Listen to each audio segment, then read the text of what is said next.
Back when our son Connor was 11 years old, he was diagnosed with non-Hodgkin's lymphoma. We didn't know it then, but that experience was going to turn out to be really pivotal and inspiring for him in pursuing a career as a chef. Connor was very active, creative, artistic. He was always moving on to the next thing.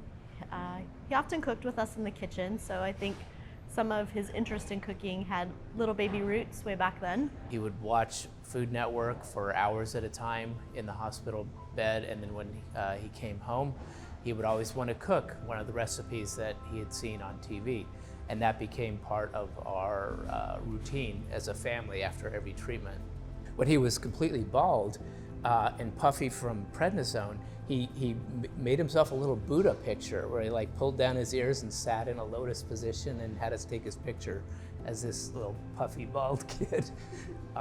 He also thought he was a hockey player at the time, and he also thought it was kind of cool that non-Hodgkin's lymphoma's acronym was NHL.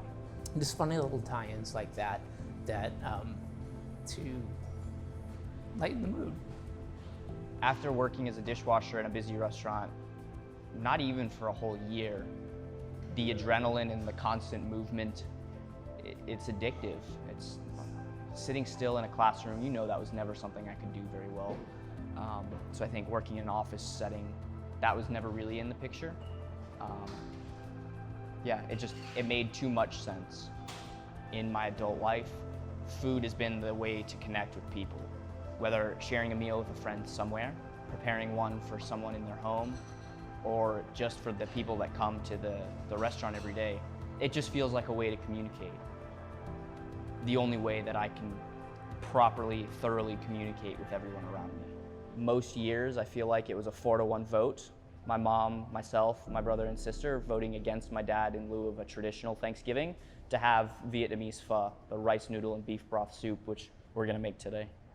So I guess first and most important would be roasting the bones. Get a really nice dark golden brown on them. We're gonna go ahead and launch these into the pot.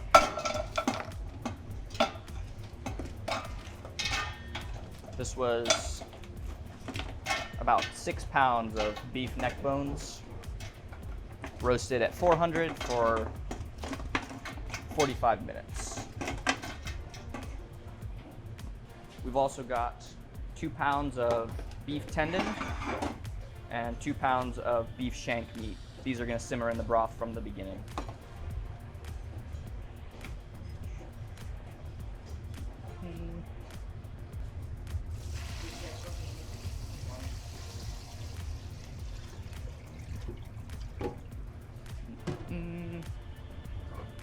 Go. And then we're going to bring it to a simmer for about 10 hours. For the spices, we have cinnamon, star anise, cloves, coriander seed, and fennel seed, which we're just gonna gently toast for much later in the broth making process.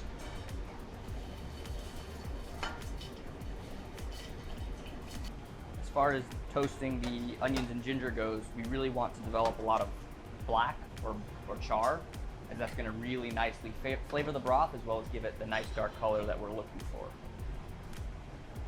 And then after 4 hours of simmering the broth, we're going to take the shank out, but leave the tendons in. And at hour 8, we'll add the onions. At hour 9, we'll add the spices. Hour 10, we'll have finished broth. Now, when it comes to assembly, we have our finished and seasoned broth, which was strained after the 10-hour braising process and then seasoned with fish sauce and palm sugar. Now we've also got some fresh rice noodles from the Asian markets. We have the tendon that was cooked into the broth. We have some sliced eye round as our raw meat. The braised shank, which was cooked in the broth for 4 hours. I've also cut some jalapenos, lime, bean sprouts, cilantro, Thai basil, and fresh white onion. And take some of the onions, a bundle of noodles, as well as the meat products we want to add to this bowl. We're going to drop them in for about 20 seconds. This fresh noodle really does not take very long to cook. We'll get 2 healthy scoops of our broth. At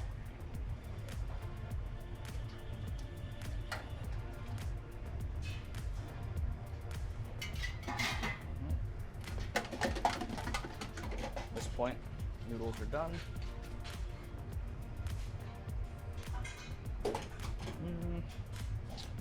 Now, our meats as well. Now we finish the bowl with all of the garnishes from earlier. Beef pho with rice noodles, beef tendon, shanks, and eye round. One thing that I think Connor shared with us before is he feels like cooking is a key way for him to give back. It's a way of showing love, Connor said before. For me, I'm incredibly grateful to St. Baldrick's and all the people who are willing to give of their time to raise money for cancer research, because now more and more children get a chance to live their dream. And so proud of where Connor is.